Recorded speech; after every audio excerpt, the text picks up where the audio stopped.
Oh iya.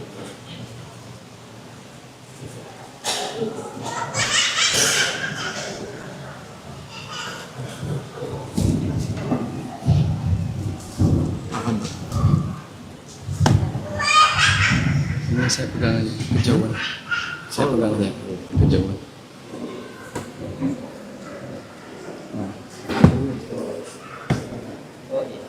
Bismillah.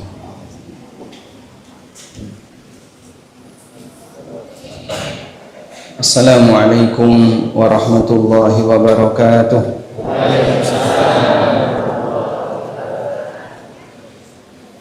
Alhamdulillahi rabbil alamin. Wassalatu wassalamul atammanil akmalani ala al-mab'uthi rahmatan lil alamin. Wa ashhadu an la ilaha illallah wahdahu la syarika lah. Wa ashhadu anna Muhammadan abduhu wa rasuluh.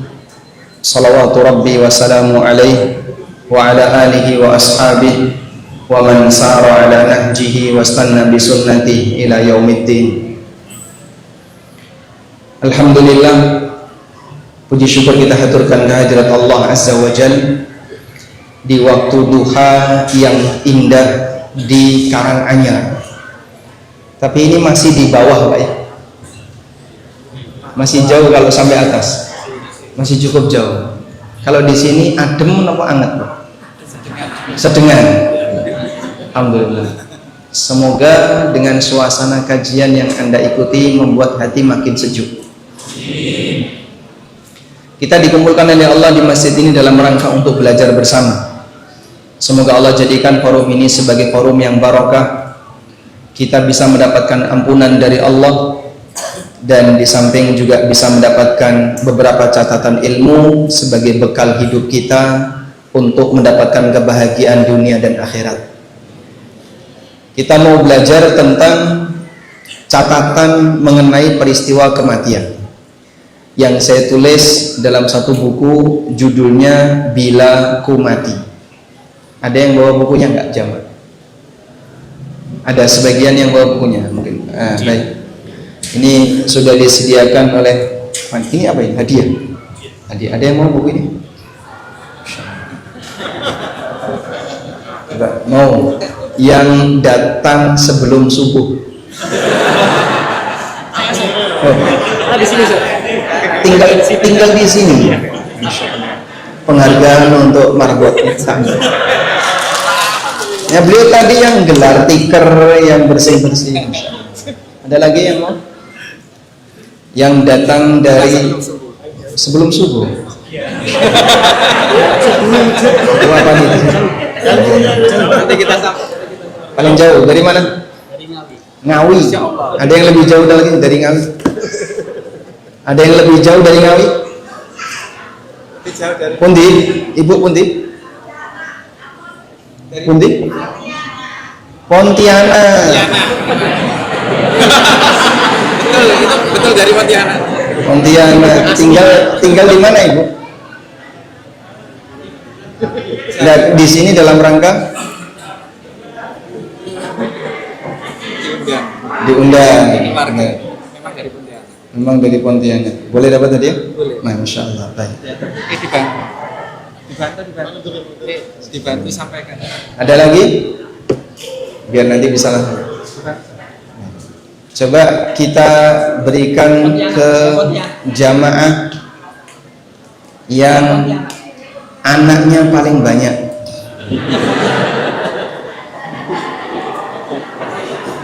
Anaknya paling banyak. Ibu pinten? 8. Yang lebih dari 8. Nggak ada lawan kalau sudah 8. 8? Baik. 9. 8.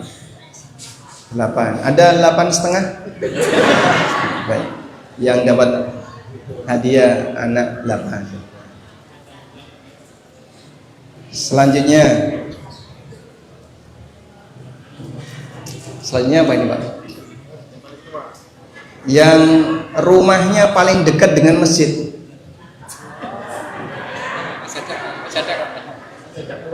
Tetangga masjid, ada tetangga masjid? Pundi? Cuma satu. Tetangga jenengan ada Pak? Yang lebih dekat ada. Yang lebih dekat Yang sini. paling dekat, Wonten. yang paling dekat. Ini? Yang Acung itu? Rumahnya mana? Adik? Itu yang sebelah utara itu. Oh, sebelah utara masjid. Masya Allah.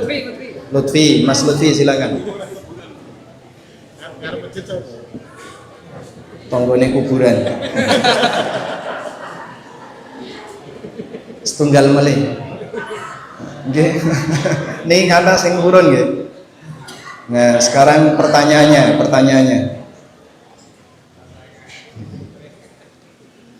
Gimana Pak enaknya ya? Coba yang usianya 60 ke atas, nggih, yang hafal juz amma. 60 ke atas yang hafal juz amma. Wonten? Ada? Oh. Ibu, yuswa pinten? 60 68 77 mana 77 77 hafal juz amma? Oh belum. Yang hafal juz amma 60 ke atas hafal juz amma ada? Saya ganti kalau gitu ya. Yang usianya 30 ke atas hafal surat Al-Baqarah ada? Kok angel mentong ya sih?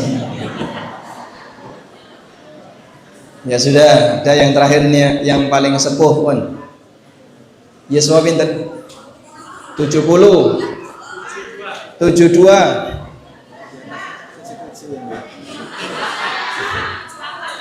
85 84 85 tadi mana 85? Oh, sampun kagungan hadiah nih. 84 sekarang. 84 pemenangnya. Alhamdulillah. Nanti putrane yang moco. Baik. Sekarang yang sudah punya buku bisa dibuka bukunya. Kita mau belajar tentang ada apa dengan kematian. Baik. Semuanya fokus ya. Semuanya fokus. Mohon untuk tenang sejenak. Insya Allah kajian kita tidak lama. Bapak Ibu yang dimuliakan Allah, kita meyakini bahwa kita semuanya pasti akan mati. Maka kalau sebatas yakin pasti mati, semua manusia baik yang muslim maupun yang kafir punya keyakinan yang sama. Yang berbeda dalam hal ini adalah keyakinan mereka pasca kematian dan aneka peristiwa-peristiwa gaib yang terjadi ketika kematian. Itulah yang membedakan. Ada sebagian di antara manusia yang meyakini bahwa orang itu kalau sudah mati ya sudah selesai, tidak ada kehidupan lagi. Di zaman Nabi SAW keyakinan seperti ini dimiliki oleh satu kelompok namanya kelompok Dahriyah. Kelompok Dahriyah atau kelompok Dahriyun, di mana mereka menganggap bahwasanya hidup ini hanya sebatas perjalanan waktu. Wong niku nek wis mati sudah selesai semuanya, rampung, tidak ada kehidupan yang kedua. Allah Subhanahu wa taala menyinggung perkataan mereka, wa ma yuhlikuna illa dahru. Kita ini mati hanya karena masalah waktu. Nek wis entek waktune mati. Dia tidak meyakini adanya kehidupan yang kedua. Bahkan orang musyrikin Quraisy yang menjadi musuh Nabi Muhammad sallallahu alaihi wasallam, mereka semuanya meyakini manusia setelah mati tidak dibangkitkan oleh Allah. Sebagaimana yang Allah Subhanahu wa taala tegaskan dalam Al-Qur'an, wa aqsamu billahi jahda aymanihim la yab'atsullahu may yamut. Mereka bersumpah atas nama Allah, Allah tidak akan membangkitkan orang yang telah mati. Sebagian di antara mereka ada yang sampai membawa tulang di hadapan Rasulullah sallallahu alaihi wasallam. Lalu tulang itu ditaruh di depan Nabi SAW sambil mengatakan, qala may yuhyil 'idhama wa hiya ramim. Siapa yang akan menghidupkan tulang ini kalau sudah jadi tanah? Apa jawabannya? Qul yuhyihalladzi. Lanjutannya gimana, Pak? Kita ora tahu yasinan. Qul yuhyihalladzi ansha'aha awwala marrah. Katakanlah wahai Muhammad, yang menghidupkannya adalah zat yang pertama kali menciptakannya. Mudah bagi Allah untuk menciptakan makhluk yang dulunya pernah ada, kemudian dia mati, lalu dihidupkan kembali. Sehingga keyakinan orang musyrikin mereka itu ragu. Bagaimana mungkin badan yang sudah jadi tanah, yang kadang berserakan di mana-mana, bahkan ada yang dimakan binatang buas, ada yang jadi kotoran binatang buas dan seterusnya. Bagaimana Allah Subhanahu wa taala bisa menyatukan kembali? Kita sebagai kaum muslimin meyakini satu prinsip. Bagaimana keyakinan kita? Innallaha ala kulli syai'in qadir. Sesungguhnya Allah itu maha kuasa atas segala sesuatu. Kemudian di sana juga ada orang yang meyakini bahwa nanti setelah manusia itu mati, maka dia akan dibangkitkan oleh Allah Ta'ala, dihidupkan kembali, tapi dalam wujud yang berbeda. Ada yang dibangunkan oleh Allah atau dihidupkan kembali oleh Allah dalam wujud menjadi binatang A, menjadi binatang B, menjadi binatang C. Ngerti nggih? Ini keyakinan apa namanya? Reinkarnasi. Sehingga manusia yang mati nanti dihidupkan kembali oleh Allah, ada yang jadi sapi, ada yang jadi kambing. Kalau orangnya dulu jelek maka dijadikan tikus atau dijadikan kecoa. Dan keyakinan ini jelas salah. Berarti di situ ada nyawa pindah ke tempat yang lain. Nyawa manusia pindah ke binatang. Nanti binatang ini mati pindah lagi ke yang lain. Tidak mungkin itu terjadi. Maka tidak ada istilah bahwasanya manusia kalau sudah mati akan mengalami reinkarnasi. Tapi sekarang lagi semarak, Pak, ya. Orang-orang itu ikut aliran inkarnasi, perhatian sego. Wah, kalau itu bukan masalah keyakinan, Mas. Kalau itu masalah diet. Baik. Yang ketiga, ada juga orang yang meyakini bahwa pasca dia mati nanti akan dibangkitkan oleh Allah, kemudian langsung mlebu swarga. Kok bisa, Pak? Sebab seluruh dosa-dosanya telah ditebus dan ditanggung oleh sang penebus dosa. Dan ini kan salah, ya. Karena yang namanya dosa manusia tidak bisa ditanggung oleh yang lain. Sebagaimana yang Allah tegaskan dalam Al-Quran, wala taziru waziratun wizra ukhra. Seseorang tidak akan menanggung dosa orang lain. Bahkan Allah tegaskan dalam Al-Quran, dalam Taurat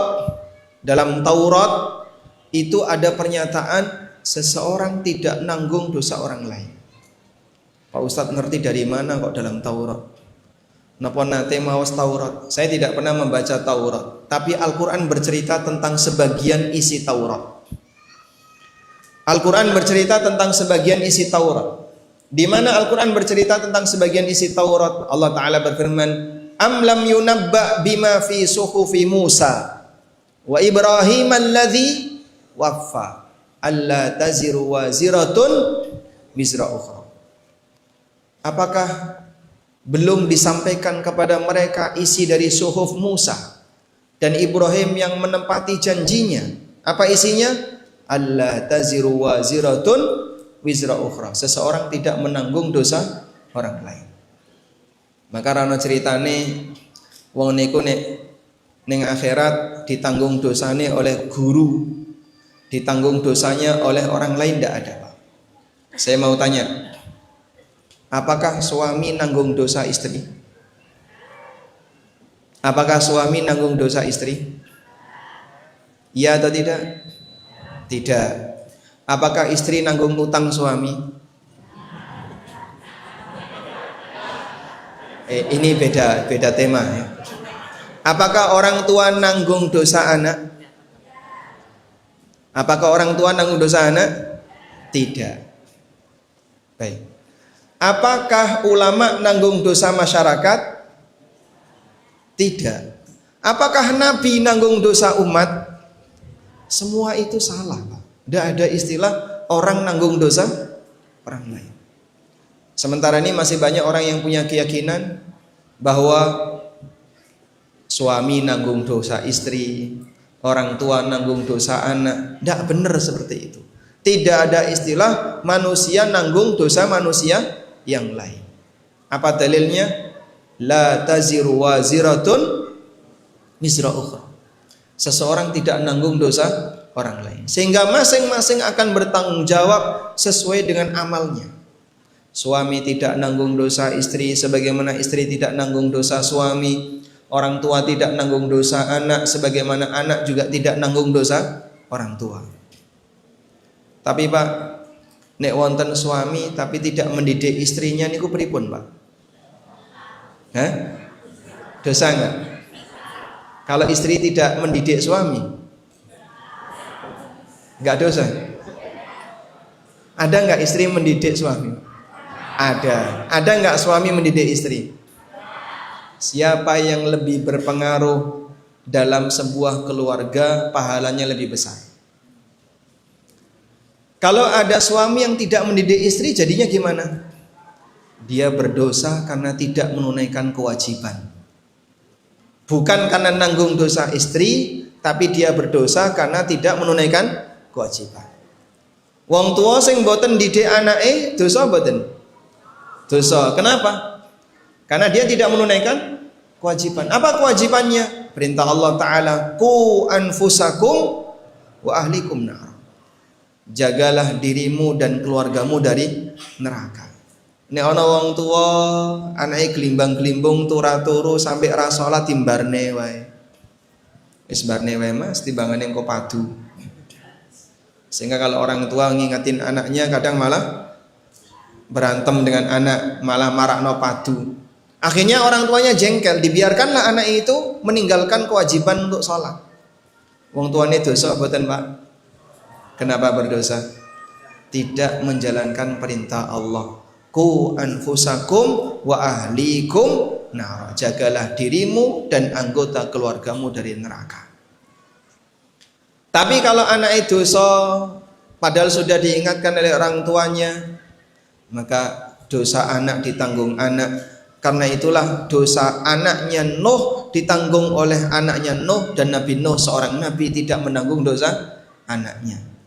Dosanya Azar bapaknya Ibrahim ditanggung sendiri, walaupun dia punya anak seorang Nabi Ibrahim alaihissalatu wassalam.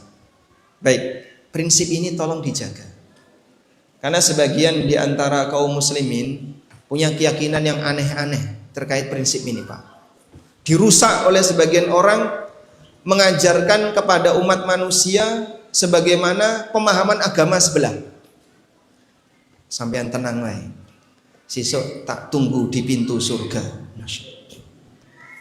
Sebagian pimpinan thariqat sufi itu menanamkan keyakinan kepada penganutnya bahwa dia dijamin oleh pemimpinnya, pemimpin thariqatnya.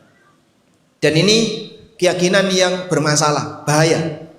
Karena kalau sudah sampai pada tingkatan seperti ini, maka nanti orang itu jadinya menggantungkan kepada amal orang lain. Boleh nggak Pak kayak gitu? Ya bahaya. Akhirnya sing ra salat karo sing salat hasilnya bodoh. Antara yang tidak salat dengan yang salat, hasil akhirnya sama saja. Itulah yang bahaya. Islam tidak mengajarkan seperti itu. Yang diajarkan Islam bagaimana? Nek awakmu apik dapat pahala yang baik. Dan sebaliknya ketika kamu jahat maka kamu akan mendapatkan hukuman.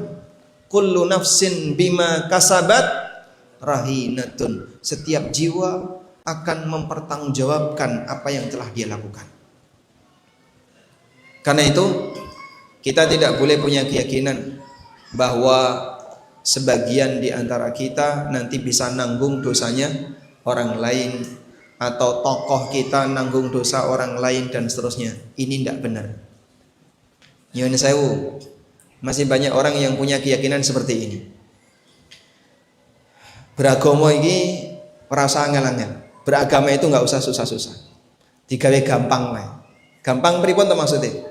Engko nek ana beda pendapat, silahkan kamu pilih pendapat apapun yang menurut kamu sesuai. Nek bener dapat pahala, nek salah sing nanggung dosa ulamanya. Leres boten ngeten iki. Leres. Misalnya Pak ya, di sini ada 4 pendapat ulama A, B, C sampai D. Sampean nek ketemu beda pendapat seperti ini, monggo dipilih salah siji. Nek bener dapat pahala, nek salah sing nanggung dosa ulamae. Leres boten ngeten iki, Pak. Nggih? Benar atau salah? Salah. Kalau ngambil pendapat ulama tertentu, nek salah yang nanggung dosa ulamanya, kalau benar kita dapat pahala. Pemahaman seperti ini leres napa boten? Benar? Leres? Salah. Kenging napa salah? Karena masing-masing orang bertanggung jawab atas dirinya. Enggak ada ceritanya kalau kita mengambil pendapat ulama, nek bener sing nanggung yang dapat pahala bersama-sama, kalau salah yang nanggung dosa ulamanya. Kok enak jadi wong bodoh. Ibaratnya nek usaha ngoten ya Pak, nek bagi hasil, nek rugi sing nanggung rugi orang lain. Tidak ada ceritanya seperti itu. Makanya tolong dipahami. Ketika Anda mengambil pendapat tokoh siapapun dalam masalah agama, Anda perlu meyakini ini akan dipertanggungjawabkan kelak di hari kiamat. Kula baleni malih nggih. Ketika kita mengambil pendapat siapapun dalam masalah agama, kita perlu meyakini bahwa kita akan mempertanggungjawabkan hal itu kelak di hari kiamat. Sehingga nek wis ngerti iki keliru salah, kok kowe sek melu, Pak? Kudune kan menghindar. Kamu cari pendapat yang lain yang lebih benar. Makanya Allah Subhanahu wa taala ajarkan dalam Al-Qur'an, fa in tanaza'tum fi syai'in farudduhu ilallahi war rasul. Nek awakmu beda pendapat dalam urusan apapun, kembalikanlah kepada Allah dan Rasulnya. Baik. Selanjutnya kita akan bacakan beberapa catatan kematian. Yang pertama,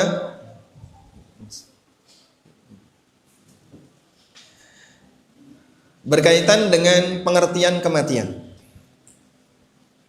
Kematian itu disebut oleh Allah dalam Al-Quran sebagai musibah. Kula baleni malih ya.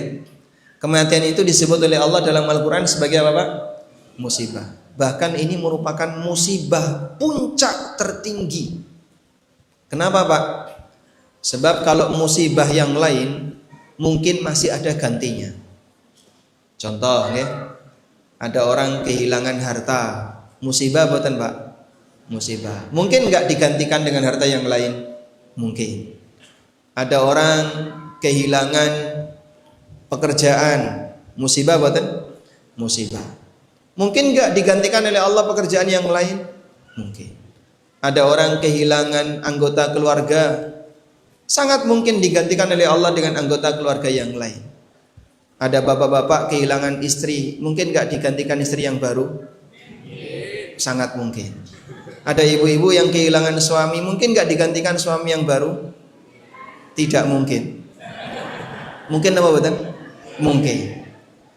Sehingga kalau musibah bentuknya materi duniawi, ketika hilang masih mungkin untuk digantikan yang baru.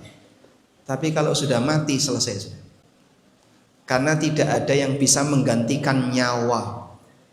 Sehingga kalau nyawa ini sudah lepas dari jasad, tidak mungkin digantikan dengan nyawa yang baru. Karena itu Allah Subhanahu wa taala mengatakan di surat Al-Maidah ayat 106. Fa asabatkum musibatul maut.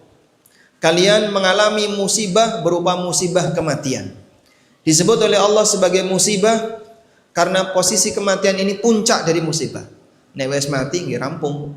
sehingga manusia sudah tidak bisa lagi menikmati harta benda yang mereka miliki. Baik, selanjutnya dalam bahasa ulama kematian itu makhluk. Dalam bahasa ulama kematian itu makhluk. Tegese makhluk niku napa Pak? Sesuatu yang diciptakan oleh Allah. Kematian itu makhluk, artinya kematian itu sesuatu yang diciptakan oleh Allah. Apa dalilnya kalau kematian itu makhluk? Allah Subhanahu wa taala berfirman, "Alladzi khalaqal mauta wal hayata." Dialah yang menciptakan kematian dan kehidupan. Sehingga kematian itu sesuatu yang tercipta. Kata Al-Hafidz Ibnu Katsir rahimahullah, ketika beliau menafsirkan ayat ini, beliau mengatakan, "Wastadalla bihadhil ayah man qala innal mauta amrun wujudiyyun li'annahu makhlukun." Berdasarkan ayat ini, sebagian ulama mengatakan bahwa kematian itu adalah sesuatu yang konkret, yang ada, karena kematian itu diciptakan oleh Allah. Nah, Nabi SAW bercerita tentang kejadian di hari kiamat. Bagaimana kematian itu didatangkan oleh Allah Subhanahu wa taala dalam rupa seperti kambing gibas.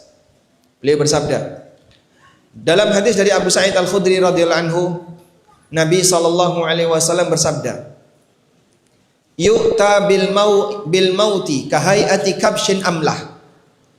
Besok di hari kiamat kematian itu akan didatangkan seperti kambing gibas. Kematian kok jadi wedus toh Pak? Allah Maha Kuasa. Sehingga yang sekarang abstrak diwujudkan oleh Allah sebagai sesuatu yang konkret. Sekarang abstrak, besok diwujudkan oleh Allah sebagai sesuatu yang konkret, yang kelihatan. Fayunadi munadin, kemudian ada yang memanggil kepada penduduk surga, "Ya ahlal jannah, wahai penduduk surga, fayashra'ibun wa yandurun." Maka mereka pun melongo, wa yandurun, dan melihat ke arah panggilan. Jadi jenengan kalau dipanggil terus melongo ngeten niki, itu dalam bahasa Arab namanya isyra'abba, yashra'ibbu. Penduduk surga dipanggil oleh malaikat, "Ya ahlal jannah fayashra'ibun." Maka mereka langsung dongak dan melihat ke arah panggilan tadi. "Hal ta'rifuna hadza?" Tahu enggak kalian ini apa? Fayaqulun, penduduk surga menjawab, "Na'am, kami tahu, hadzal maut, itu adalah kematian." Wa kulluhum qad ra'ahu, dan mereka semuanya telah melihat ke arah kematian tadi. Tsumma yunadi, kemudian setelah itu malaikat memanggil kepada penduduk neraka, "Ya ahlan nar, wahai penduduk neraka." Fayashra'ibun wa yandurun, mereka pun melongo dan melihat ke arah panggilan. Kemudian ditanya, "Kalian tahu ini apa?" Mereka menjawab, "Na'am, hadzal maut." Ya, kami tahu, itu adalah kematian. Sehingga besok jenengan sedaya bisa melihat kematian. Semua manusia bisa melihat kematian. Diwujudkan oleh Allah seperti kambing. Fayudbah, kemudian kematian tadi disembelih. Kematian disembelih. Kok aneh-aneh toh Pak?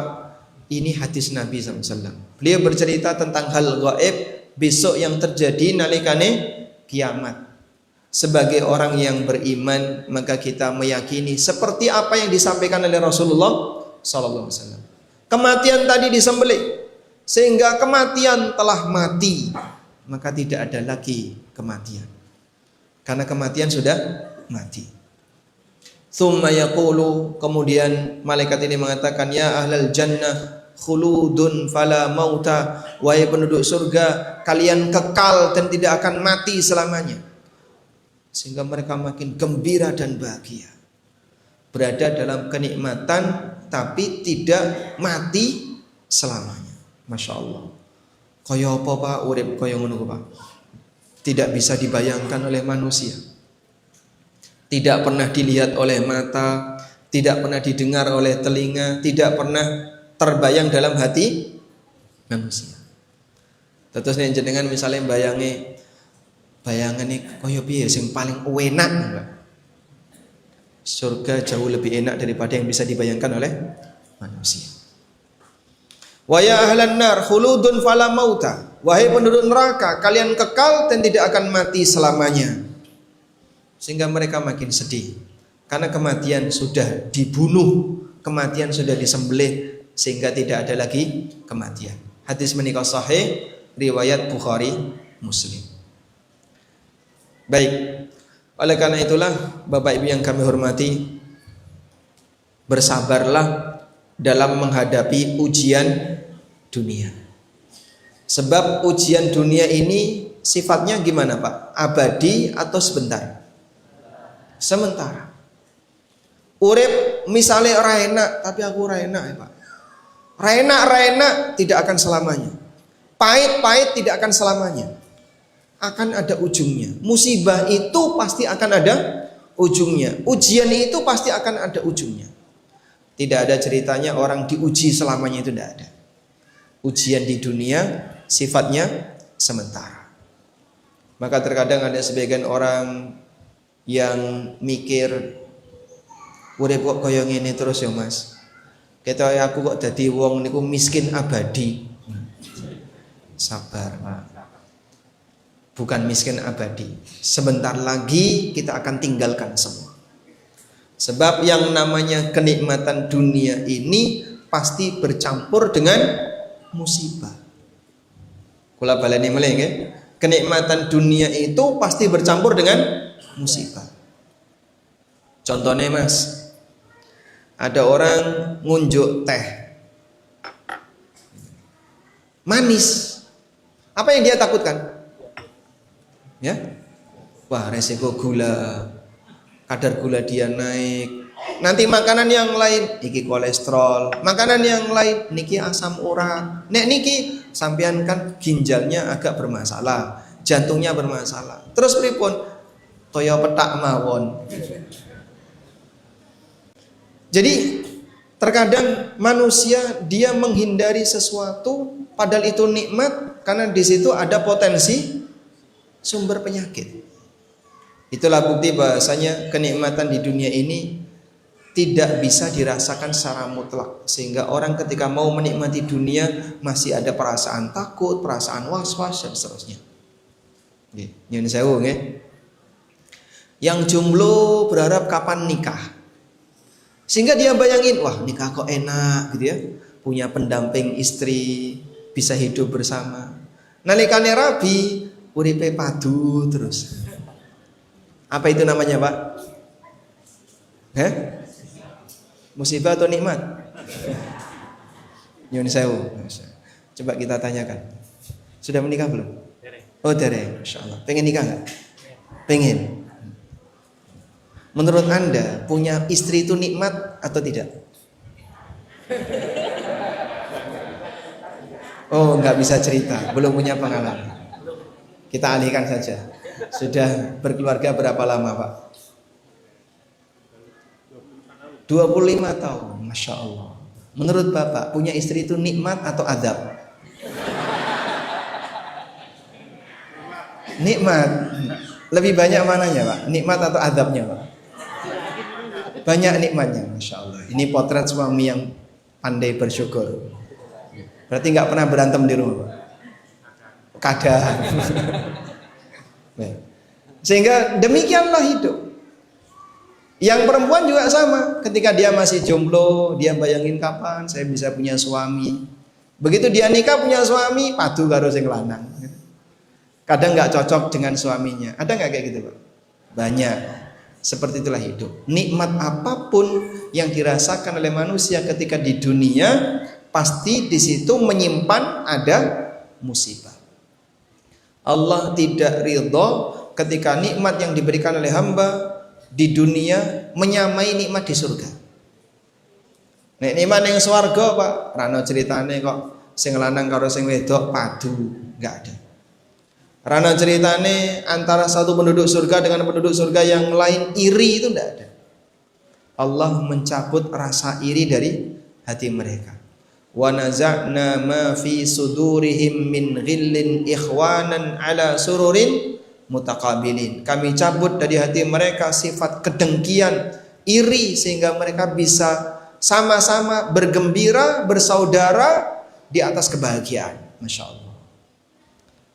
Nalika ning donya mungkin nggak orang itu iri walaupun kaya, Pak? Mungkin wes sugih tapi tetap iri ada, Pak? Ada. Makanya kita ini diuji oleh Allah dengan musibah lahir dan batin. Coba di antara Bapak Ibu yang dari mulai lahir sampai gede tidak pernah sakit, angkat tangan. Boleh pulang duluan. Ada? Tidak ada. Pejabat itu pernah sakit hati nggak, Pak? Hah? Itulah bukti bahasanya walaupun mereka punya kenikmatan, walaupun mereka punya banyak sekali fasilitas hidup, tapi tidak ada manusia yang bisa lepas dari sakit dan sakit hati. Oleh karena itu ini mengingatkan kepada kita, nek awakmu pengen urip tanpa musibah, perjuangkan dari sekarang. Sekarang ujian itu diberikan oleh Allah, tapi tidak selamanya, karena nanti kita akan bisa mendapatkan balasan yang sifatnya abadi. Raina, pahit ya pahit, sabar, insya Allah ini akan berakhir, dan ketika berakhir kau bisa mendapatkan balasan yang sifatnya abadi. Selanjutnya, dalam Al-Quran Allah menjelaskan bahwa kematian itu 2 kali, kehidupan itu juga 2 kali. Kula baleni mulai ya, mati itu 2 kali, hidup itu 2 kali. Dalilnya apa, Pak? Surat Ghafir ayat 11. Allah berfirman di surat Ghafir ayat 11. Qalu rabbana amattana thnataini wa ahyaitana thnatain. Mereka mengatakan, wahai Rabb kami, Engkau mematikan kami 2 kali dan Engkau menghidupkan kami 2 kali. Sehingga kematian itu 2 kali, kehidupan itu juga 2 kali. Saya tanya, yang duluan yang yang mana, Pak? Mati dulu atau hidup dulu? Mati dulu atau hidup dulu? Mati dhisik terus urip, atau urip dhisik terus mati? Mati terus hidup, terus mati lagi, terus hidup lagi. Berarti yang duluan yang mana? Mati dulu. Baik. Kenapa mati dulu? Coba Bapak lihat di surat Al-Baqarah ayat 28. Allah Ta'ala berfirman, kaifa takfuruna billah wa kuntum amwatan fa ahyakum. Bagaimana kalian kafir kepada Allah padahal dulu kalian itu mati. Fa ahyakum, lalu Allah hidupkan kalian. Tsumma yumitukum, kemudian Allah matikan kalian. Tsumma yuhyikum, kemudian Allah hidupkan kalian. Maka fase manusia itu mati, hidup selamanya. Sehingga ujung dari kondisi kita adalah hidup selamanya. Hidup selamanya ini kutang putih, Pak, di alam akhirat. Kehidupan yang tidak akan pernah ada ujung kematian. Dan tadi sudah kita baca hadis riwayat Bukhari Muslim, kematian telah disembelih sehingga tidak akan muncul lagi kematian yang berikutnya. Baik. Dari sinilah kondisi kita saat ini berarti sedang hidup yang keberapa? Ya. Pertama. Mati besok, mati keberapa? Kedua. Itulah keyakinan yang diajarkan dalam Al-Quran. Manusia mati lalu dihidupkan oleh Allah, kemudian hidup lagi, kemudian mati lagi, kemudian hidup untuk selamanya. Baik. Selanjutnya, ketika manusia hidup di dunia, sebenarnya dia sedang mengalami atau pernah mengalami kematian sesaat. Pernah mengalami kematian sesaat, yang diistilahkan oleh para ulama dengan al-wafatus sughra, kematian kecil. Saya ulangi ya. Manusia ketika di dunia dia pernah mengalami kematian sesaat yang disebut dengan al-wafat as-sughra, kematian kecil. Kematian kecil niku contohnya pripun to, Pak? Tidur. Menungso turu niku hakikatnya pripun? Dia mati sesaat. Itu yang disebut dengan wafat sughra. Maka wafat ada dua. Ada wafat sughra, ada wafat kubra. Wafat sughra niku nalikane kita tidur. Wafat kubro itu ketika arwah sudah dicabut oleh Allah untuk selamanya di dunia dan tidak dikembalikan lagi ke jasad kecuali sudah masuk ke alam barzah. Sudah? Karena itu Allah berfirman dalam Al-Quran di surat Az-Zumar ayat 42. Allahu yatawaffal anfusa hina mautiha wallati lam tamut fi manamiha fayumsikul lati qada 'alaiha al-mauta wa yursilul ukhra ila ajalin musamma inna fi dzalika laayatin liqaumin yatafakkarun. Allah yang mewafatkan jiwa hina mautiha, ketika jiwa itu sudah mati. Wallati lam tamut, dan jiwa yang belum waktunya mati, fi manamiha, ketika dia tidur. Sehingga menungso nalikane tidur dia sempat mati sebentar. Fayumsikul lati qada 'alaihal mauta. Lalu Allah tahan arwah yang Allah tetapkan mati. Sehingga dia tidur tadi malam, bangunnya besok hari kiamat. Karena saat dicabut oleh Allah tidak dikembalikan. Wa yursilul ukhra, dan Allah lepaskan jiwa yang lain sehingga dia bisa bangun di waktu pagi. Makanya Nabi SAW kalau bangun tidur beliau berdoa apa? Alhamdulillahilladzi afani fi jasadi wa radda alayya ruhi wa adzina li bidzikri. Dalam sebagian riwayat beliau membaca, segala puji bagi Zat yang memberikan kesehatan bagi badanku. Wa radda alayya ruhi, dan yang mengembalikan arwahku. Wa adzina li bidzikri, dan memudahkan aku untuk berzikir kepadanya. Termasuk juga doa tadi, alhamdulillahilladzi ahyana ba'dama amatana wa ilaihin nusyur. Apa yang pertama kali Anda lakukan ketika bangun tidur? Ya, cek WA. Nggih, Pak. Mateni alarm. Habis itu tidur lagi. Jadi banyak di antara kita melupakan sunnah yang mulia ini. Begitu bangun tidur zikir kepada Allah. Padahal manusia yang zikir kepada Allah ketika dia bangun tidur, bukti cinta dia kepada Allah. Maka yang disebut pertama kali adalah nama Allah. Sehingga jenengan nek tangi turu sing digoleki pertama kali apa, Pak? A, HP, B, bojone, C, dompete. Apa yang Anda cari pertama kali ketika bangun tidur? HP napa bojo? Yang lebih penting yang mana, Pak? HP ini napa bojone, Pak? Sehingga dia bangun tidur yang pertama kali dicari HP. Sudah, begitu dia matikan alarm, ada yang masih bertahan melek, kemudian buka-buka WA, buka status sosial, media sosial apa, status orang, subhanallah. Dan itu melupakan dia untuk berzikir kepada Allah Subhanahu wa taala. Maka nyuwun tulung nggih, dijaga nggih. Kalau bangun tidur ngapain? Ya. Baca doa. Alhamdulillah. Yang pertama kali terucap, yang pertama kali kita lakukan pada saat kita bangun tidur, alhamdulillah. Segala puji bagi Allah. Badanku sehat, bangun tidur tidak demam, bangun tidur tidak gergesi, jenengan tangi turu dalam keadaan badannya utuh, arwah kita balik, kita bisa beraktivitas kembali dalam kondisi kita sehat walafiat. Baik.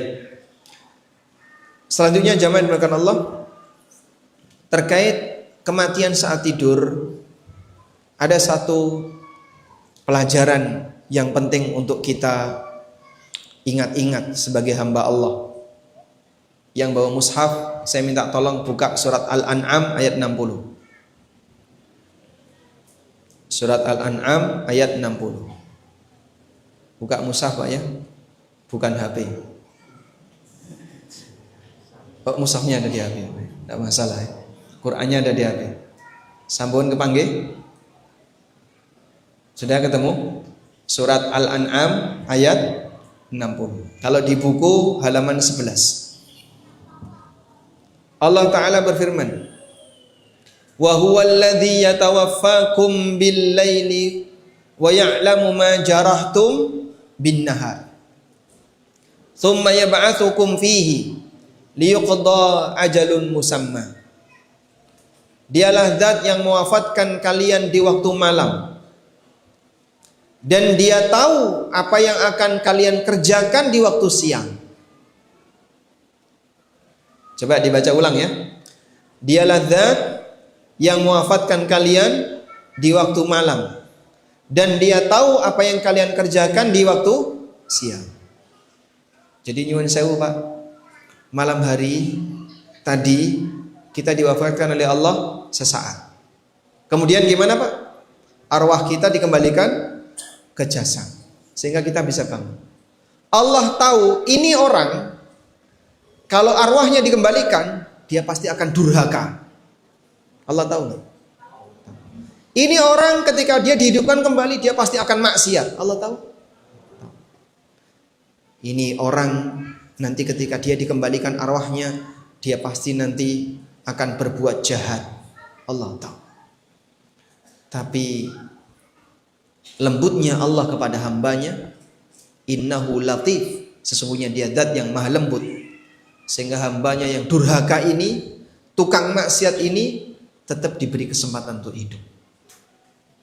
Ibarat jenengan nyekel maling Pak.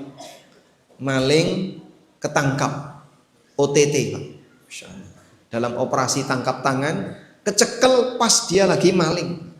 Sudah nggak perlu ada saksi, bukti sudah ada di depan mata. Sudah? Terus Anda tangkap. Tiba-tiba dilepas lagi. Tapi Anda tahu, iki nek tak culke, tetap maling. Kira-kira kita sebagai manusia gimana? Hah? Oh, jangan sampai diculke. Engko nek diculke bakal maling lagi. Allah Subhanahu wa taala zat yang maha lembut, latifun, khabirun bi'ibadihi, ar-rahmanur rahim, karim, raufun. Dilepas itu hamba. Padahal dia tahu ini orang kalau aku bangunkan maka dia nanti akan berbuat maksiat, berbuat jahat, berbuat durhaka dan seterusnya. Sehingga menuntut kita untuk banyak mohon ampun kepada Allah. Karena kita ini adalah hamba yang sudah banyak sekali diberi kenikmatan oleh Allah. Diparingi kesempatan urip, diparingi kesempatan saged ngelakoni kegiatan-kegiatan selama hidup. Tolong gunakan, manfaatkan dengan baik, jangan sampai malah nambahi dosa. Allah kuasa tadi malam itu ketika kamu diwafatkan sesaat, Allah kuasa kamu tidak dihidupkan. Tapi karena kelembutan Allah, kau masih diberi kesempatan hidup. Baik, selanjutnya. Seseorang tidak diperbolehkan untuk berangan-angan mati disebabkan karena dia tidak kuat dengan musibah yang dia derita. Ini mungkin banyak terjadi di masyarakat kita ya. Bahkan nyun sewu sampai ada yang bunuh diri. Kenapa Pak? Orang kuat urip Mas.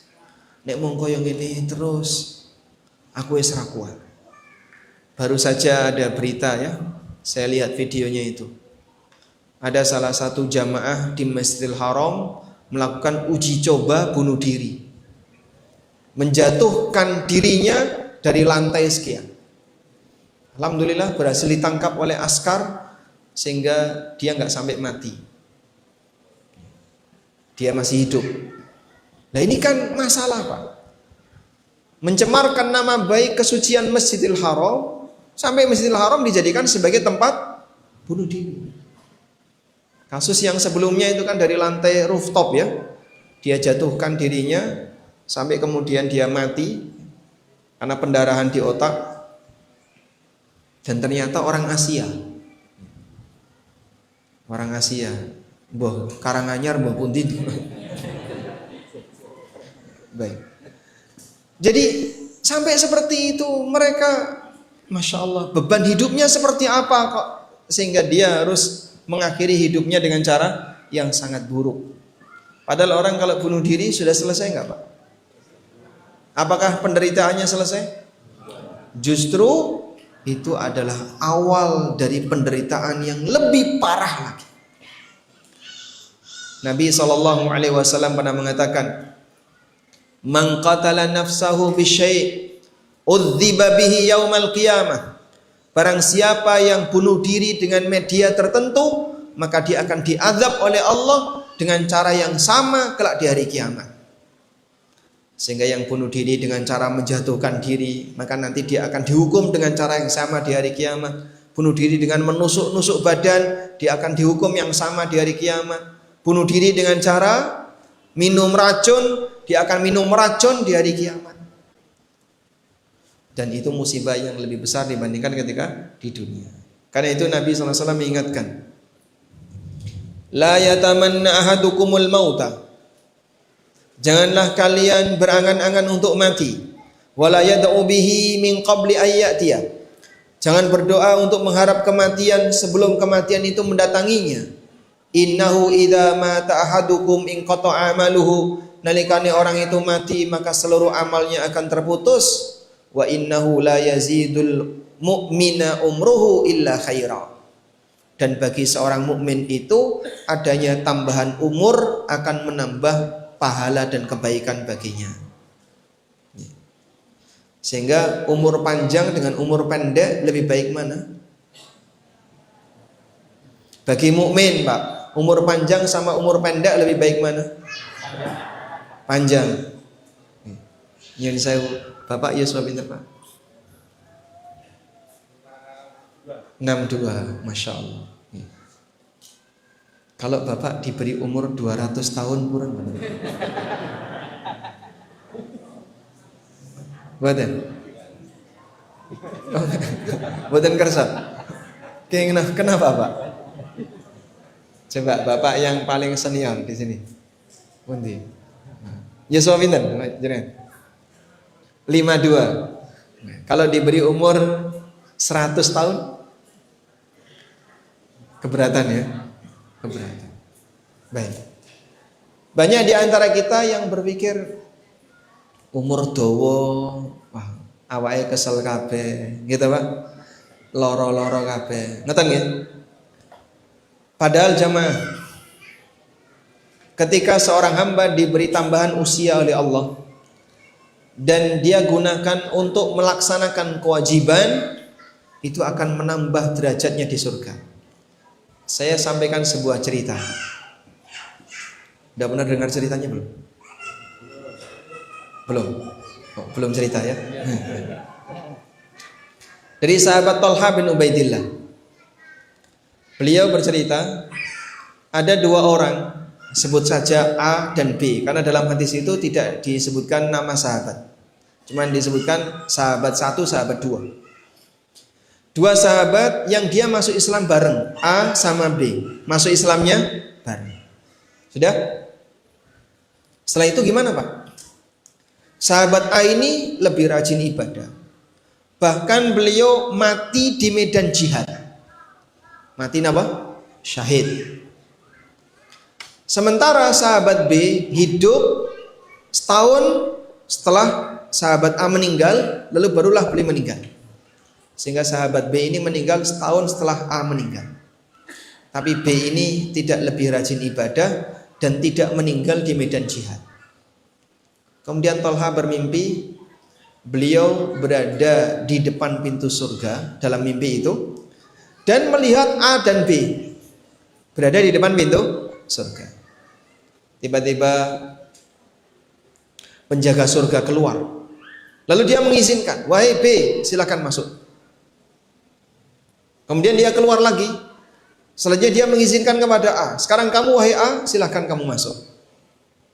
Kemudian dia keluar lagi lalu menyampaikan kepada Talha bin Ubaidillah, amma anta farji fa innaka lam ya'ni ba'du. Kamu silahkan balik pulang karena belum waktunya. Pulanglah Talha, bangun tidur. Lalu beliau cerita, karena merasa ada yang aneh sampai kemudian berita ini jadi viral di Madinah. Hingga cerita ini sampai ke telinga Rasulullah sallallahu alaihi wasallam.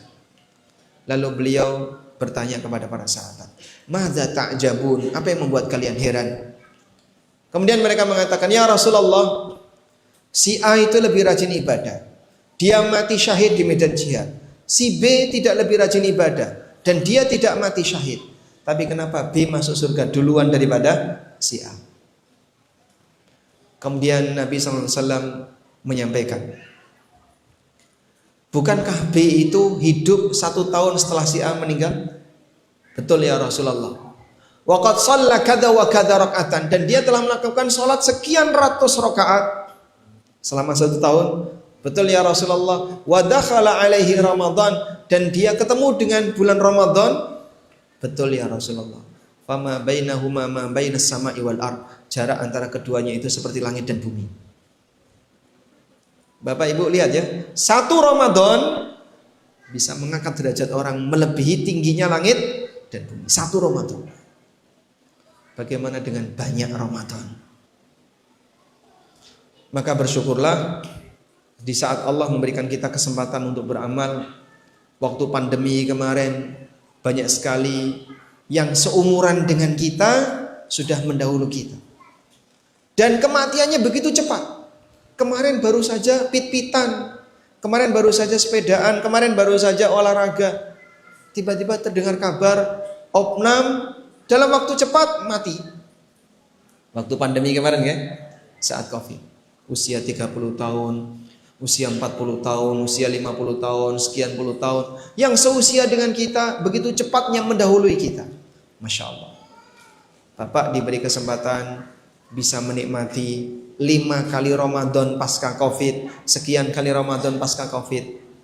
Maka tolong dimanfaatkan dengan baik. Sebab umur yang panjang bagi mukmin itu akan menambah pahala baginya. Namun di sana ada kondisi di mana seseorang boleh berangan-angan mati karena tidak kuat dengan ujian yang dia hadapi, takut nanti jangan-jangan bisa ngerusak iman. Sebutkan manusia yang Allah ceritakan dalam Al-Quran, beliau berangan-angan mati karena ujian. Sebutkan manusia yang Allah ceritakan dalam Al-Quran yang beliau berangan-angan mati karena ujian. Siapa namanya? Maryam. Masya Allah. Dapat hadiah. Mau hadiah ini Pak? Baik. Alhamdulillah. Bagaimana teks ayatnya Maryam berangan-angan mati? Ada yang hafal? Allah Ta'ala berfirman, fa'aja'ahal makhadu ila jid'in nakhlati qalat ya laytani mitu qabla hadha wa kuntu nasyam mansiya. Ketika beliau dalam kondisi hamil tua sampai beliau nyender di bawah pohon kurma, lalu beliau mengatakan ya laitani mitu qabla hadha, andaikan aku mati sebelum kejadian ini. Karena beliau merasa begitu beratnya beban di mana sebagai wanita suci yang tidak pernah terpikir untuk zina, tapi ini hamil tidak punya suami. Saya harus ngomong apa? Saya harus menjelaskan apa? Beliau diperintahkan oleh Allah untuk apa, Pak? Kalau ketemu siapapun, faquli inni nadartu lirrahmani sauma falan ukallimal yauma insiya. Kalau ketemu siapapun sampaikan, aku sedang bernadar untuk puasa dan aku tidak akan ngomong kepada siapapun. Jadi Maryam puasa bisu. Maryam puasa apa? Bisu.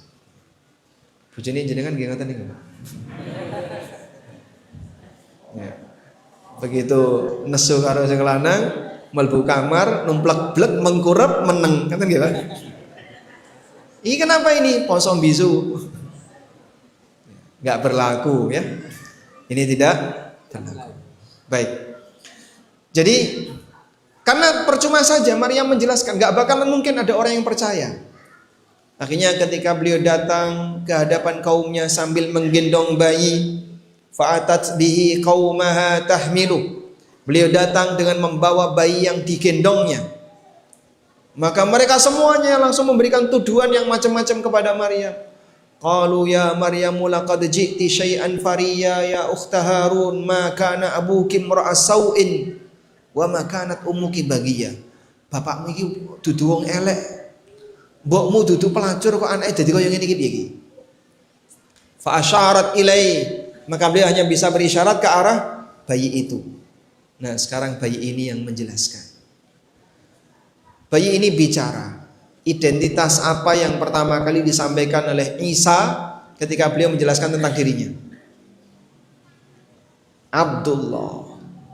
Beliau mengatakan, qala inni Abdullah atani al-kitaba wa ja'alani nabiyya. Dia mengatakan, aku hamba Allah. Tidak ada satupun pernyataan kalau Isa pernah mengatakan aku anak Allah. Ya, walaupun mereka bingung, bagaimana mungkin ada wanita bisa hamil tidak punya suami kalau bukan Allah suaminya. Itulah keyakinan mereka. Maka kita jawab, inna mathala Isa indallahi kamathali Adam. Ya sebagaimana Adam.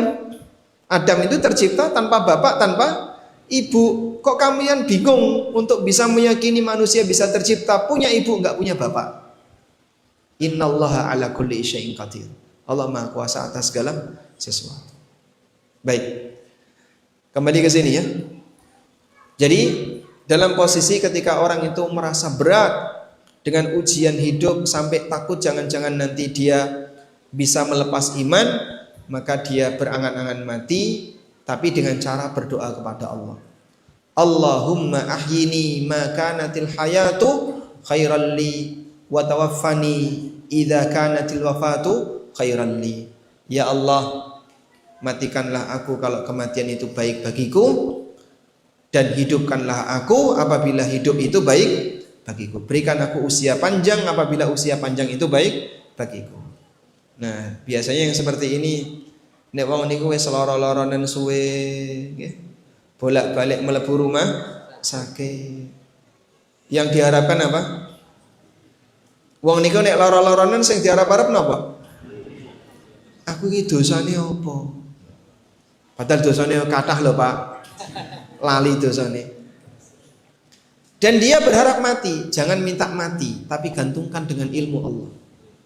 Dalam situasi ketika beliau sedang sakit parah, nampaknya tidak ada harapan untuk sembuh, minta mati tidak boleh. Tapi yang bisa dilakukan adalah gantungkan kepada ilmu Allah. Ya Allah, jika memang mati itu lebih baik bagiku, maka matikan aku. Jika hidup itu lebih baik bagiku, maka berikan aku kesehatan untuk bisa hidup normal. Demikian yang lebih tepat. Sehingga dikembalikan kepada apa? Ilmu Allah. Sampai akhirnya orang ini sakit, makin parah, lalu mati. Saya tanya ya. Orang yang sakit makin parah sampai mati, niku kira-kira termasuk husnul khatimah napa su'ul khatimah? Su'ul khatimah napa su'ul khatimah, Pak? Husnul khatimah napa su'ul khatimah? Husnul khatimah. Kenapa husnul khatimah?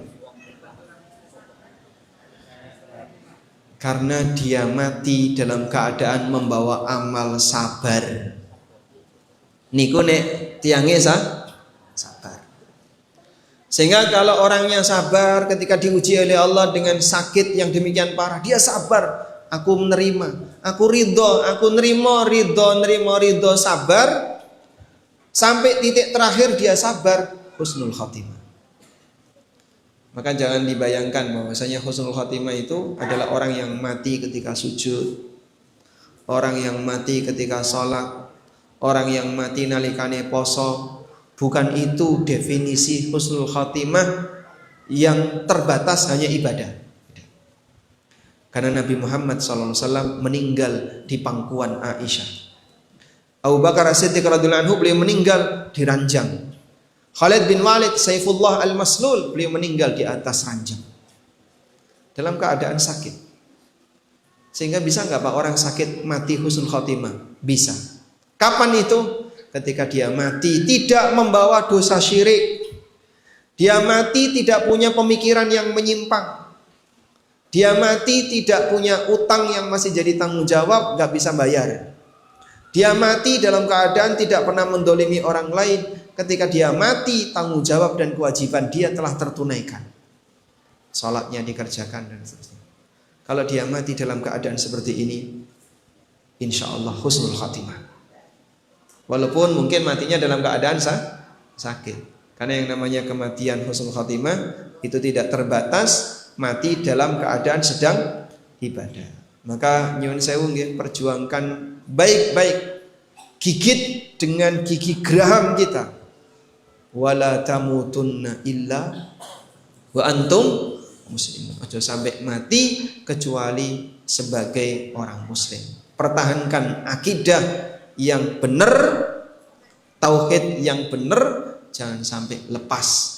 Karena kalau sudah lepas nggak ada harapan untuk bisa bahagia di yaumil qiyamah. Satu ketika Nabi SAW melihat ya, ada orang pakai gelang kuningan Pak, gelang yang berbahan sufroh dari kuningan. Tapi itu diyakini sebagai tolak bala. Ditanya sama Nabi SAW, ini apa? Ya Rasulullah, minal wahinah. Ini minangka tolak bala, dari penyakit wahinah. Penyakit wahinah itu kemeng-kemeng di persendian. Lalu Nabi SAW mengatakan, innahu la yaziduka illa wahnan. Barang kau yang ini, benda seperti ini akan semakin menambah lemah dirimu. Inzihha, lepaskan.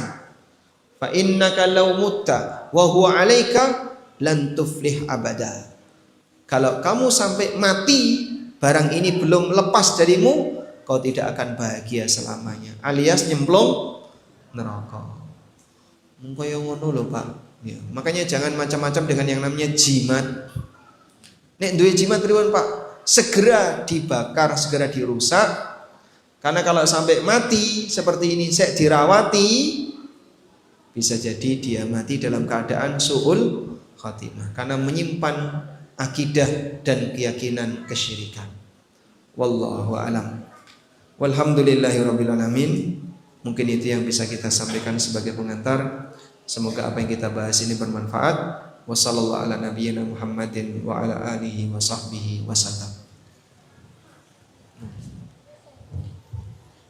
Ada sesi tanya jawab dibuka ya Pak? Iya, siap.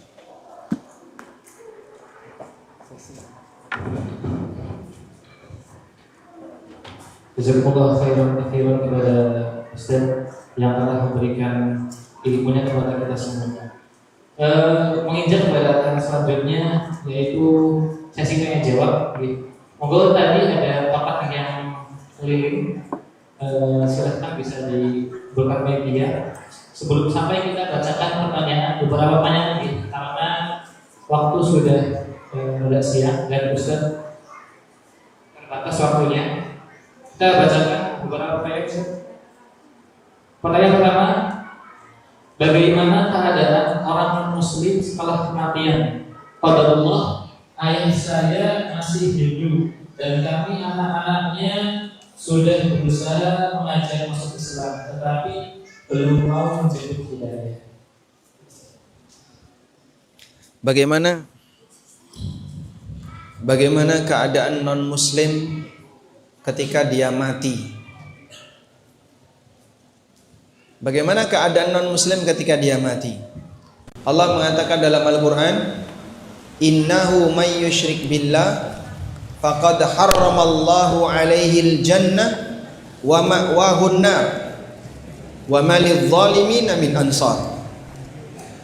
Orang yang berbuat syirik kepada Allah, Allah haramkan dia untuk masuk surga dan tempatnya di neraka. Dan orang zalim, yaitu orang musyrik, tidak akan mendapatkan penolong. Baik, Allah akan mempertemukan Ibrahim dengan ayahnya Azar, seperti yang disebutkan dalam hadis riwayat Bukhari. Jenengan tita ini hadis menikah apa? Ini penting sekali. Nabi SAW bersabda, Yalqa Ibrahimu Azara yaumal qiyamah wa ala wajhi Azar qatarah ghabarah. Ibrahim akan ketemu Azar kelak di hari kiamat. Di wajahnya Azar itu penuh dengan debu dan kusut. Faqala, lalu Ibrahim mengatakan kepada Azar, Alam aqul lak la ta'sini.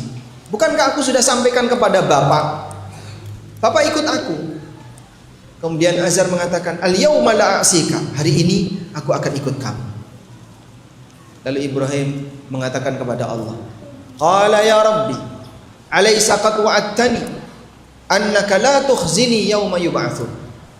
Ya Allah, bukankah engkau telah menjanjikan kepadaku bahwa engkau tidak akan membuatku hina di hari kebangkitan, di hari kiamat.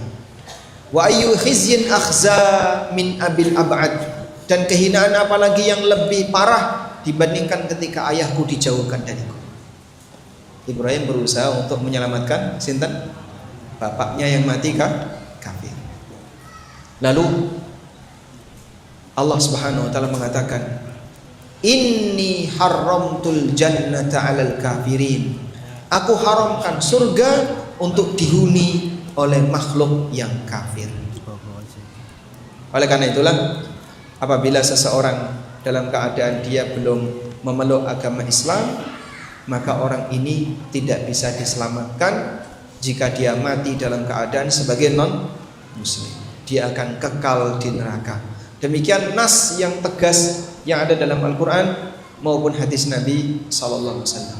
Karena Nabi SAW juga menegaskan, Innahu la yadkhulul jannata illa mu'minun. Tidak ada yang boleh masuk surga kecuali orang yang beriman. Mumpung bapak masih hidup, berikan pengaruh terus agar beliau mau masuk Islam. Kalau sekarang misalnya beragama A, beragama B, beragama C, apapun agama non-muslim yang beliau anut, tolong diberikan pengaruh agar beliau mau masuk Islam. Wallahu a'lam. Pertanyaan selanjutnya, Assalamualaikum. Izin bertanya, Ustaz, masalah hutang piutang. Si A punya hutang ke B. B adalah sebatang kara, tidak punya keluarga. Lalu B meninggal dunia, padahal si A belum bisa bayar hutangnya. Bagaimana cara bayar hutangnya? Mohon penjelasannya. Barakallahu fikum. Baik. Tidak punya keluarga ya? Jadi tidak ada ahli waris. Sama sekali tidak ada ahli waris? Iya. Apabila sama sekali tidak ada ahli waris, maka harta yang ditinggalkan oleh mayit nanti diambil alih oleh negara, sehingga dia dimasukkan ke dalam baitul mal atau kas negara. Nah, selanjutnya, bagaimana kalau kita punya utang kepada si A ini, sementara beliau tidak punya ahli waris? Berarti Anda kalau membayar serahkan ke negara. Gimana Pak nyerahkan ke negara? Apa saya serahkan ke kantor polisi? Atau saya serahkan ke kantor pajak? Atau saya serahkan ke tempat dimana? Mungkin kalau Anda kesulitan untuk mencari mekanisme cara mengembalikan harta itu ke negara, cara yang paling gampang adalah Bapak salurkan untuk fasilitas umum yang seharusnya ditanggung oleh negara tapi belum diselesaikan oleh negara. Misalnya jalan rusak, selokan rusak, itu tanggung jawab siapa Pak? Negara ya. Jalan rusak tanggung jawab siapa? Negara. Nah, karena negara belum membereskan, pakai dana itu silakan. Dan ini juga sempat kami sampaikan ya kepada para ASN yang mungkin dulu waktu dia masih menjabat pernah melakukan banyak sekali pelanggaran.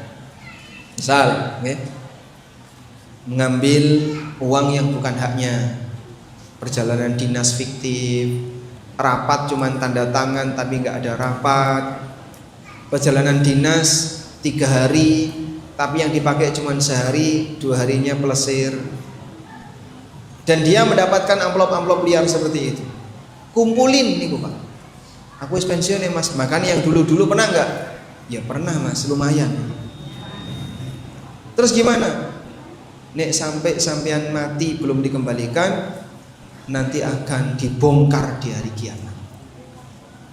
Tidak ada istilah Allah melupakan semua tindakan kezaliman. Kumpulkan, kembalikan. Kemana Pak saya harus kembalikan? Kembalikan ke negara, agar bisa dimanfaatkan untuk kemaslahatan bersama. Kalau kesulitan Pak, berikan untuk fasilitas umum, atau minimal jenengan serahkan ke fakir miskin. Karena dalam undang-undang di negara kita, fakir miskin dan anak terlantar dipelihara oleh negara, maka bisa dijadikan sebagai solusi dengan memberikan ke mereka. Wallahu a'lam. Pertanyaan selanjutnya, Ustaz. Definisi mati suri menurut Islam. Karena dari cerita-cerita yang ada, ketika mati suri bisa melihat siksa neraka, dan ketika bangun adalah kesempatan untuk bertaubat. Jadi, apakah mati suri itu kondisi istimewa dari Allah? Mati suri yang dialami oleh manusia, kalau secara medis mungkin kondisinya pingsan atau apalagi tidak sadar dalam waktu yang cukup panjang. Keadaannya seperti orang yang tidur, sehingga arwahnya dicabut sementara. Yang tadi disebut dengan al-wafat as-sughra, wafat kecil tadi. Allah mematikan dia dalam bentuk wafat kecil seperti orang tidur, tapi waktunya mungkin lebih panjang daripada tidur. Dulu ada yang sampai 309 tahun. Seperti siapa? Ashabul Kahfi. Ashabul Kahfi selama 309 tahun. Itu apa Pak yang dilakukan? Ya tidur. Sudah? Nah, orang yang mati suri juga seperti itu. Terus kalau dia melihat neraka dan seterusnya, itu mimpi. Dalam mimpi itu dia ditampakkan A, ditampakkan B, ditampakkan C. Dia melihat aneka kejadian-kejadian aneh. Mungkin enggak Pak? Sangat mungkin. Mudah bagi Allah untuk menampakkan orang ini hal-hal yang gaib dalam mimpi. Begitu dia bangun, dia sadar. Sempat teringat, tadi saya mimpi ketemu ini, mimpi ketemu ini, mimpi ketemu ini. Sejatinya dia belum mati, tapi tadi dia baru mimpi, arwahnya dicabut sesaat oleh Allah, kemudian dikembalikan lagi kepadanya. Itulah hakikat dari mati suri. Sebab tidak ada kematian lebih dari 2 kali. Kita sudah mati sekali, tinggal sekali. Nah, kalau sudah mati yang terakhir nanti, tidak akan ada lagi kesempatan untuk balik lagi ke alam dunia. Baik, jadi penjelasannya apa ini mati suri? Mati sesaat karena dia mengalami wafat sughra, wafat kecil, sebagaimana yang dialami oleh orang yang tidur, tapi waktunya lebih panjang. Wallahu a'lam. Bismillah, izin bertanya Ustaz, apakah sahih bahwasanya ada ciri-ciri fisik tertentu yang berubah ketika hendak mendekati ajal, seperti sebelum 40 hari kematian akan terasa denyutan bagian tubuh tertentu atau yang semisalnya? Terasa apa? Denyutan. Denyutan di bagian tubuh tertentu. Nggih. Kedutan. Oh, kedutan. Nggih. Syukran. Jazakumullah khairan.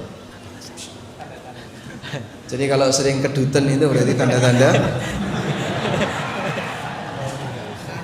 Ada orang bilang gini, kalau ada 3 orang foto bersama, maka yang tengah biasanya akan mati. Ini salah Pak, yang benar 3-3-nya mati itu. Semua pasti akan mati. Intinya semuanya pasti akan mati, tapi mati itu dirahasiakan oleh Allah. Ya? Allah Ta'ala menegaskan dalam Al-Quran, wa ma tadri nafsun bi ayyi ardin tamut. Seseorang tidak akan pernah tahu di mana dia akan mati.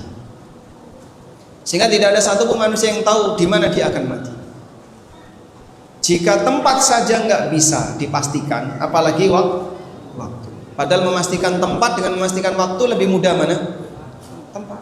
Sebagai contoh ya, jenengan misalnya punya cita-cita, saya pengen mati di Karanganyar. Caranya gimana Pak? Ya jangan pernah keluar dari Karanganyar. Walaupun dia sendiri juga nggak bisa memastikan apakah nanti pasti mati di Karanganyar atau tidak. Walaupun direncanakan bisa, tapi hasil akhirnya tidak tahu. Ada satu cerita ya. Masih lama nggak waktunya? Masih beberapa. Oh udah mau berakhir, nggak usah aja. Nanggung. Apa Ustaz? Nanti pilih saja. Nah waktunya udah mau habis. Baik, saya dapat cerita ini dari salah satu guru kami. Wallahu a'lam mengenai keabsahannya ya. Jadi suatu ketika Nabi Sulaiman itu pernah bersama dengan salah satu perdana menterinya, pokoknya orang dekatnya lah, duduk bareng dengan Sulaiman. Tiba-tiba datang malakul maut, lalu ikut bersama di majelis itu. Tapi malakul maut ini melihat ke arah orang tadi, si A tadi, dipandangi terus si A. Sampai akhirnya si A ini ketakutan. Kok beliau melihat saya terus? Saking ketakutannya, akhirnya beliau minta kepada Nabi Sulaiman, tolong pindahkan saya ke India. Saya kok ketakutan, tadi dilihat terus sama malakul maut. Akhirnya dipinjemi kendaraan berupa apa? Angin, dia dipindahkan ke India. Setelah itu beliau balik lagi ke Syam. Kemudian Nabi Sulaiman tanya kepada malaikat, mengapa Anda memandangi terus orang ini? Jawab malakul maut, aku diperintahkan oleh Allah untuk mencabut nyawa dia di India. Kok sekarang dia masih di Syam? Ternyata dia sudah tiba di. Ya wallahu alam apakah cerita ini sahih atau tidak, ataukah itu masuk dalam berita Israiliyat. Tapi ini salah satu di antara bukti bahwasanya orang punya rencana mati di tempat tertentu, namun bisa saja dia dia nggak bisa untuk memastikannya. Wa ma tadri nafsun bi ayyi ardin tamut. Maka tidak ada istilah nek irunge wis ketok bengkok, wah itu berarti wis arep mati. Nek kupinge kok kriwil, arep mati. Tidak bisa seperti itu. Memang terkadang ada firasat mendekati kematian ketika orang sudah sakit misalnya, atau misalnya dia merasa kayaknya nanti ada hal yang akan menimpa dirinya. Beberapa sahabat sebelum jihad mereka sempat mengalami itu, sehingga dia pesan sama anaknya, mungkin saya tidak akan hidup lagi setelah peristiwa ini. Sehingga dia pesan wasiat A, B, C. Seperti Zubair bin Awam. Zubair itu meninggal pada peristiwa perang apa? Zubair bin Awam meninggal saat peristiwa perang apa, Pak? Perang Jamal apa Jamal? Jamal itu apa? Onta, Masya Allah. Dapat hadiah pada peristiwa perang Jamal. Dan sebelum perang, Zubair pesan sama anaknya Abdullah, saya punya utang sekian, saya punya harta di sini, tolong bereskan utangmu, utang bapakmu dan seterusnya. Dan benar ya, saat peristiwa perang Jamal beliau wafat. Baik. Nah, firasat seperti ini mungkin saja terjadi, tapi tetap orang tidak bisa memastikan. Wallahu a'lam. Assalamualaikum Ustaz. Waalaikumsalam. Izin bertanya, di akhirat kelak ada golongan yang dinyatakan bangkrut dengan amal kebaikan dikarenakan kezalimannya. Apakah orang tersebut juga mendapatkan nikmat kubur? Jazakumullah khairan. Di akhirat kelak ada orang yang bangkrut karena pernah berbuat zalim. Apakah juga dapat nikmat kubur? Wallahu alam, kita tidak tahu. Tapi selagi dia mukmin, dia punya kesempatan untuk masuk surga. Itu kata kunci ya. Walaupun mungkin bisa jadi dia disiksa dulu baik di alam kubur maupun di neraka. Yang jelas selama dia mati muslim, mati mukmin, dia punya kesempatan untuk bisa mendapatkan surga. Oleh karena itulah perjuangkan agar tetap jadi muslim sampai akhir hayat. Wallahu a'lam.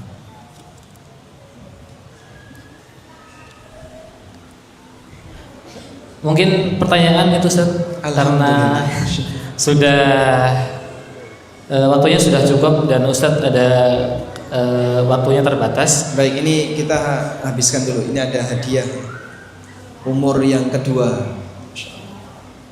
Ada yang mau? Pertanyaannya, jelaskan apa yang dimaksud mati suri. Mati seperti tidur, maksudnya gimana? Mati tapi belum sampai saatnya, maksudnya bisa dijelaskan lagi? Silakan. Orang yang mengalami waktu sugro seperti orang tidur, terus waktunya lebih lama. Kalau dalam dunia medis, dapat. Baik. Ini untuk ibu-ibu ya. Buku judulnya Mata Menata Wanita. Untean nasihat untuk kaum hawa. Nanti angkat tangan yang sudah siap menjawab. Istri Nabi SAW yang dinikahi dalam kondisi gadis. Hanya ibu-ibu yang jawab. Monggo sampean tunjuk yang tunjuk. Pilih Mas. Monggo yang ini baju merah napa? Nggih Bu. Siapa? Ibu Aisyah. jawab Aisyah. Pertanyaannya. Pertanyaan. Siap boten jawab pertanyaannya. Hah? Siap. Siapa nama mbahnya Aisyah?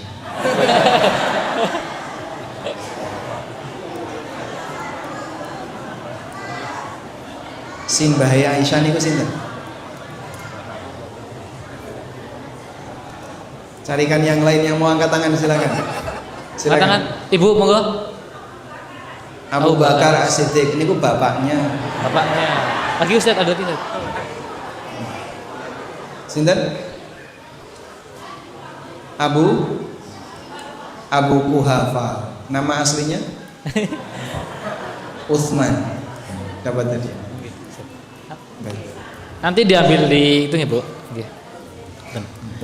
Baik, demikian yang bisa kita sampaikan. Semoga apa yang kita bahas ini bermanfaat. Allahumma anfa'na bima 'allamtana wa 'allimna ma yanfa'una warzuqna ilma. Wa sallallahu ala nabiyyina Muhammadin wa ala alihi wa sahbihi wa sallam wa akhiru da'wana alhamdulillahi rabbil alamin. Wassalamu alaikum warahmatullahi wabarakatuh.